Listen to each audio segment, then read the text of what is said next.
As we continue our culinary time travel, we're about to encounter one of the most curious dishes of the era, savory Jell-O salads. So buckle up and get ready to experience the weird and wonderful mid-century cuisine. It's a flavor adventure you won't want to miss.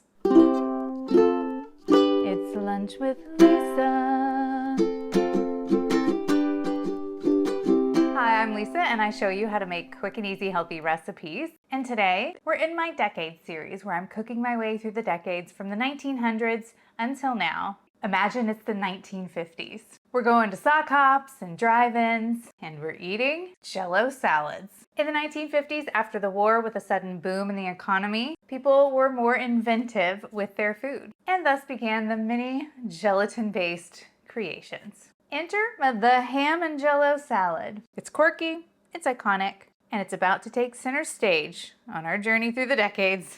Are you brave enough to make this dish with me? For this recipe, you're gonna need 1 3-ounce package of lemon-flavored gelatin. I'm using the Jell-O brand, and it was really hard to find at my store. I had to go to another shopping center further from my house to find lemon gelatin. All I could find was lime at my store, so I'm not sure if they're getting ready to not make this anymore because I couldn't find any with the new logo. They have changed their logo, they've updated it. So Jell-O, what's the future of your lemon gelatin? Are we gonna be able to make these creations again? Are we gonna want to? I don't know, I haven't tasted it yet. You're gonna need about 1.5 cups of water, 1 8-ounce can of crushed pineapple in juice, drained and juice was reserved. You're gonna use this later. 1.5 tablespoons of white wine vinegar, 1/2 cup of mayonnaise, 2 teaspoons spicy brown mustard or to taste, 1 cup of finely chopped cabbage, 1/2 cup of chopped celery, and 1 cup chopped cooked ham. Step 1. You're going to dissolve the lemon gelatin in boiling water in a large bowl or container. This one holds about 4 cups. Pour your pineapple juice and white wine vinegar into another cup and add enough cold water to measure to 1 cup. You're going to stir this water juice mixture into your gelatin mixture. Then refrigerate until it's cold and beginning to set, just about 30 minutes. It needs to be a little bit thick but not chunky yet.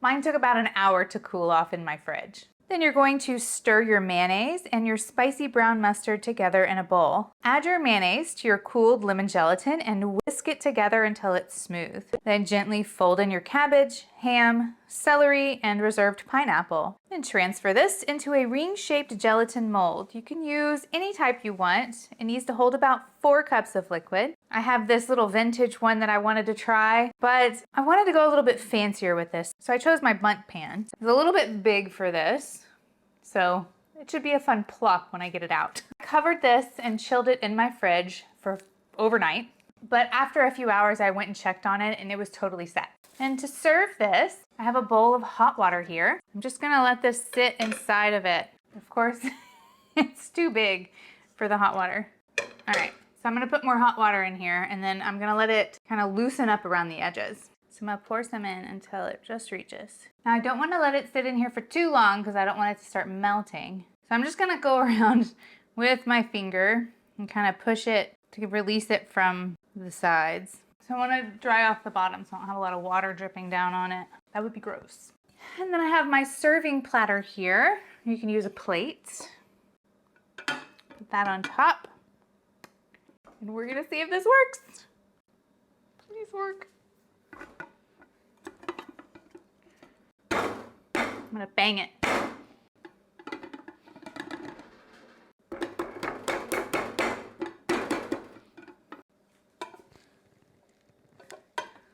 Not yet. So this is a little nerve-wracking for me. Fingers crossed this doesn't go everywhere. That would be funny.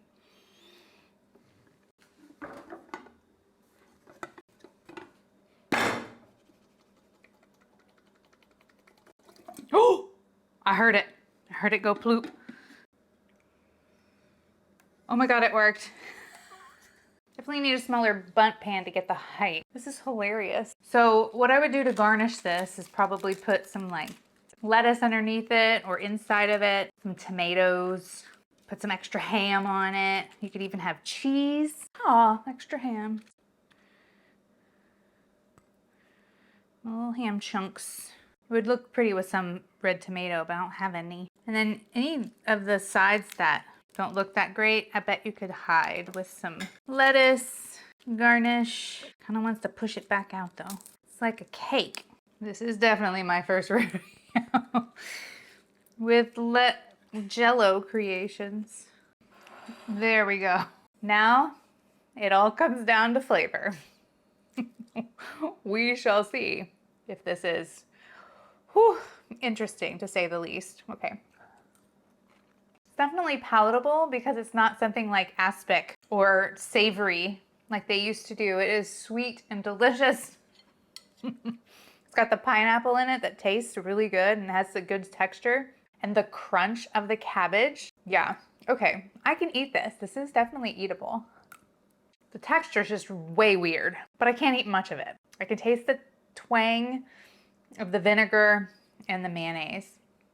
It's interesting. I think I will stick to my sweet Jell-O treats. Probably won't make this salad again. But it was really fun to just step back in time and try it on. So give it a shot. Let me know what you think. Leave a comment down below. Don't forget to like, comment, and subscribe. If you like this recipe, I know you'll love this one too. I'll see you in my next video. It's lunch with Lisa.